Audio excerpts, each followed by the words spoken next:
ନନ୍ଦ ମହାରାଜା ଏବଂ ଗୋପପୁରର ଅନ୍ୟ ବାସିନ୍ଦାମାନେ ସବୁବେଳେ କୃଷ୍ଣଙ୍କର ଅଲୌକିକ ଶକ୍ତି ଦେଖି ଆଶ୍ଚର୍ଯ୍ୟ ହେଉଥିଲେ।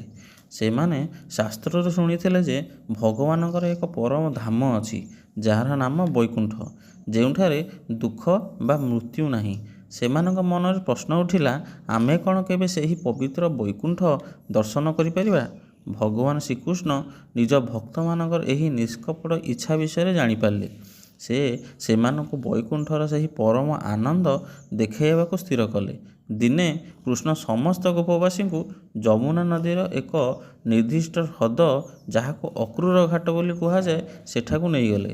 ସେ ସେମାନଙ୍କୁ ସେହି ପବିତ୍ର ଜଳରେ ବୁଡ଼ ପକାଇବାକୁ କହିଲେ।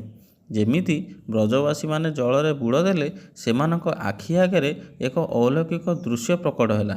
ସେମାନେ ଦେଖିଲେ ଏକ ଦିବ୍ୟ ଆଲୋକର ଝଲସୁଥିବା ବୈକୁଣ୍ଠ ଧାମ, ଯେଉଁଠାରେ ସ୍ୱୟଂ ଭଗବାନ ମହାବିଷ୍ଣୁ ଶେଷନାଗ ଉପରେ ଶୟନ କରିଛନ୍ତି ଏବଂ ବେଦମାନେ ତାଙ୍କର ସ୍ତୁତି କରୁଛନ୍ତି। ବ୍ରଜବାସୀମାନେ ବୈକୁଣ୍ଠରେ ଯେଉଁ ପରମ ପୁରୁଷଙ୍କୁ ଦେଖିଲେ, ତାଙ୍କ ମୁହଁ ଠିକ୍ ସେମାନଙ୍କ ପ୍ରିୟ କୃଷ୍ଣଙ୍କ ପରି ଥିଲା। ସେମାନେ ବୁଝିପାରିଲେ ଯେ ସେମାନଙ୍କ ସହ ଖେଳୁଥିବା, ନାଚୁଥିବା ଏହି ବାଳକ କୃଷ୍ଣ ହିଁ ସେହି ପରମେଶ୍ୱର। କିନ୍ତୁ ସେମାନେ ବୈକୁଣ୍ଠକୁ ଦେଖିବା ପରେ ସେଠାରେ ରହିବାକୁ ଚାହିଁଲେ ନାହିଁ। ସେମାନେ କହିଲେ, ପ୍ରଭୁ, ଆମକୁ ଏହି ଐଶ୍ୱର୍ଯ୍ୟ ଦରକାର ନାହିଁ।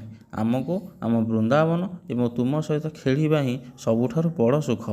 ଏହି ଲୀଳା ପରେ କୃଷ୍ଣ ସମସ୍ତଙ୍କୁ ଜଳରୁ ବାହାରକୁ ନେଇ ଆସିଲେ ଏବଂ ନିଜ ମାୟାରେ ସେହି ଦୃଶ୍ୟକୁ ଭୁଲାଇ ଦେଲେ, ଯାହାଫଳରେ ବ୍ରଜବାସୀମାନେ ପୁଣି ଥରେ ତାଙ୍କୁ ସାଧାରଣ ପୁଅ ବା ବନ୍ଧୁ ଭାବେ ଭଲ ପାଇପାରିବେ।